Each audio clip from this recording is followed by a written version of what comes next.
Hello दोस्तों, आप सभी का हमारे यूट्यूब चैनल पे एक बार फिर से स्वागत है। तो साथियों, आज हम इस वीडियो में सॉल्व कराने वाले हैं इलेक्ट्रीशियन प्रैक्टिकल के बारे में। जी हाँ साथियों, आप सभी को पता है कि इलेक्ट्रीशियन का जो प्रैक्टिकल है उसमें सारे ट्रेड जो कि इलेक्ट्रीशियन से संबंधित है, वायरमैन हो गया, ड्राफ्टमैन हो गया, इस प्रकार से जितने भी ट्रेड संबंधित है सारे सेकेंड ईयर वालों का एक ही पेपर हुआ था।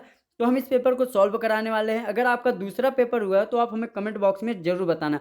वैसे तो सारे ट्रेड का एक ही पेपर हुआ है, आप देख सकते हैं, फिटर मैकेनिकल पेपर को छोड़ के।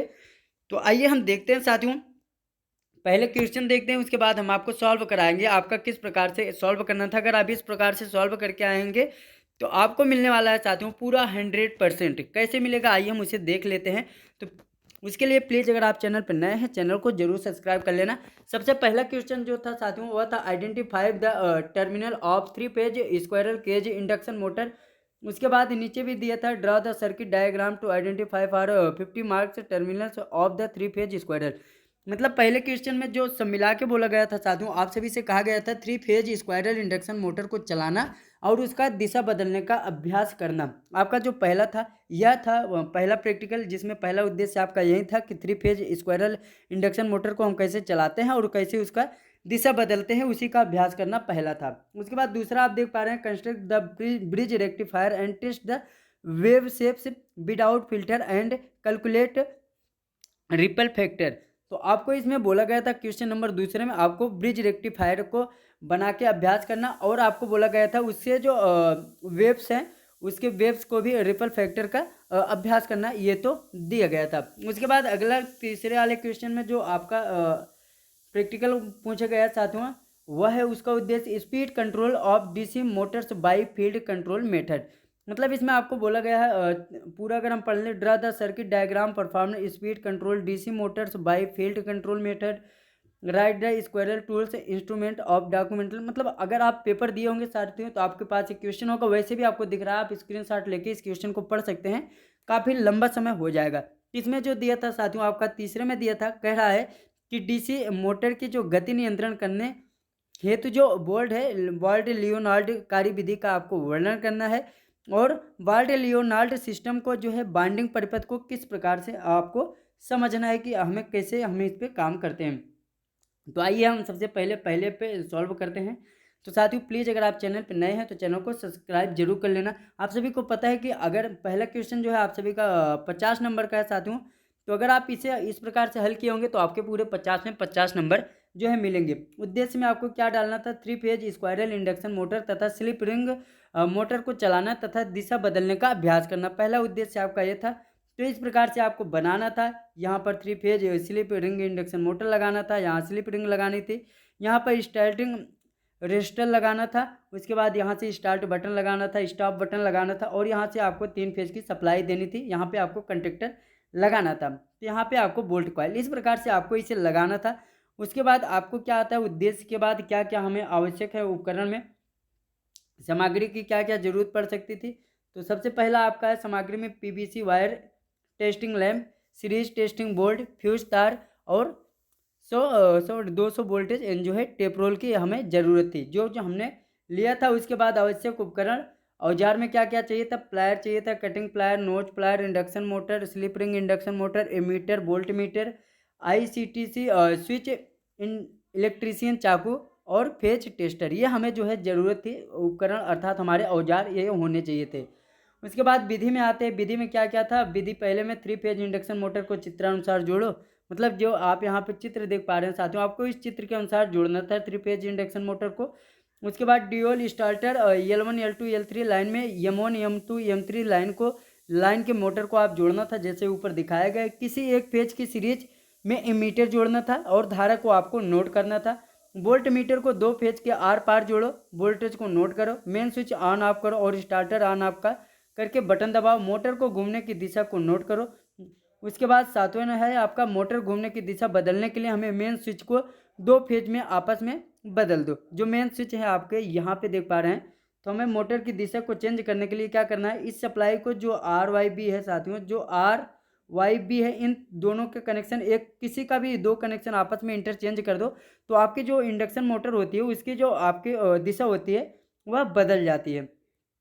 तो आई होप आपको समझ में आया होगा दोस्तों। उसके बाद आपका था मेगर की सहायता से टेस्ट लैंप द्वारा मोटर के अर्थ टेस्टिंग को पूर्ण करो और मोटर को ऑन दशमलव वोल्ट मीटर तथा एमीटर की जो पाठ्यक्रम अंक आ रहा है, जो आप उस पर आ रहे हैं, उसे आपको नोट करना था। उसके बाद ये करते समय हमें सावधानियां लिखनी थी कि इसमें हमें सावधानियां क्या क्या बरतनी चाहिए।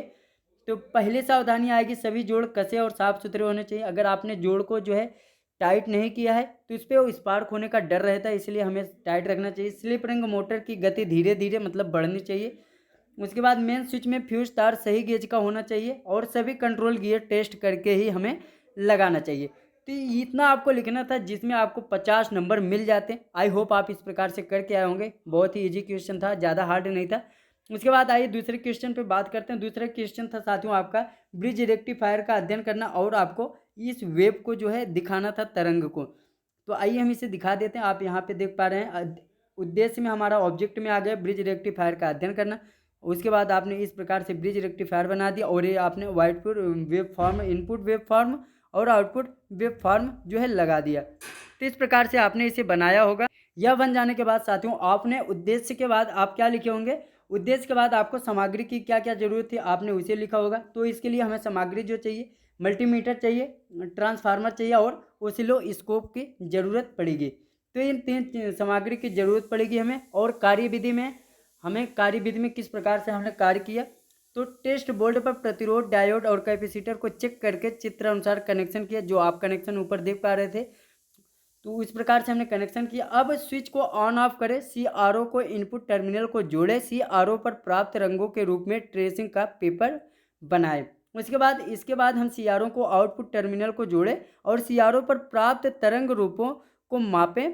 यह पूर्ण तरंग जो है रेक्टिफायर से प्राप्त जो तरंग के जैसा है वह दिखेगा। तो आपको ये लिखना था कार्यविधि में साथियों। उसके बाद आपको कार्यविधि के बाद आपको सावधानियों में लिखना था कनेक्शन ठीक व कसे होने चाहिए। कोई भी सावधानी आती है तो आपका ये हेडिंग उसमें जरूर होना चाहिए। डायोड की एनोड व कैथोड वाले सिरे ट्रांसफार्मर के साथ जो है लगाने चाहिए और लगे भी होने चाहिए। उसके बाद रीडिंग जो है हमें हमेशा ध्यानपूर्वक नोट करनी चाहिए, क्योंकि अगर रीडिंग थोड़ा सा भी ऊपर नीचे होता है तो हमारे मान में बहुत ज़्यादा परिवर्तन आ जाता है। तो आई होप आप इस प्रकार से ध्यान देकर बनाए होंगे और इन पॉइंटों को लिखे भी होंगे। तो आइए तीसरे पे, ये जो था साथियों आपका 100 नंबर का था। अगर आपने इतना किया होगा तो आपको 100 में 100 नंबर जो है आपको पूरे मिलेंगे। उसके बाद ये तीसरा भी आपका 100 नंबर का था, जिसमें आपका उद्देश्य में था DC मोटर की गति नियंत्रण करने हेतु वाल्ड लियोनार्ड कार्यविधि को जानना था और वाल्ड लियोनार्ड सिस्टम में वाइंडिंग परिपथ को समझना था। आपको ये था उद्देश्य में। उसके बाद ये आपको फिगर बनाना था। इस प्रकार से आपको ये डायग्राम बनाना था। यहाँ पे आपको मोटर दिखाना था, फिर जनरेटर दिखाना था, फिर उसके बाद आपको मेन मोटर दिखाना था। उसके बाद रिवर्सिंग आपको स्विच दिखाना था, बस बार दिखाना था। तो इस प्रकार से आपको इसे दिखाना था। उसके बाद आपको आना था नीचे और लिखना था क्या आवश्यकताएं, आपको क्या क्या आवश्यकताएं पड़ती। इंसुलेशन कम्बिनेशन प्लायर 200 mm का, इंसुलेशन पेचकस, इलेक्ट्रीशियन नाइफ, उसके बाद क्वाइल स्विच, रियो टेस्टर और आपको क्या क्या मोटर, यहाँ पे आप देख पा रहे हैं मोटर जनरेटर की भी आपको ज़रूरत पड़ती थी, आपके आवश्यक उपकरण में आ गए। उसके बाद कार्यविधि आपने कैसे कार्य किया, सभी सामान को लेकर मशीनों तक जाएं, हमें मशीनों तक जाना था। उसके बाद 3 फेज इंडक्शन मोटर को जनरेटर के साथ कपलिंग करना था, जैसे कि आपने ड्राइंग में भी देखा। उसके बाद 3 फेज मोटर का ICDP व स्टार्टर के साथ हमें कनेक्शन करना था। उसके बाद जनरेटर की आउटपुट को बस बार के साथ जोड़ें और फील्ड रियोस्टेट के वोल्टेज को नियंत्रित करें।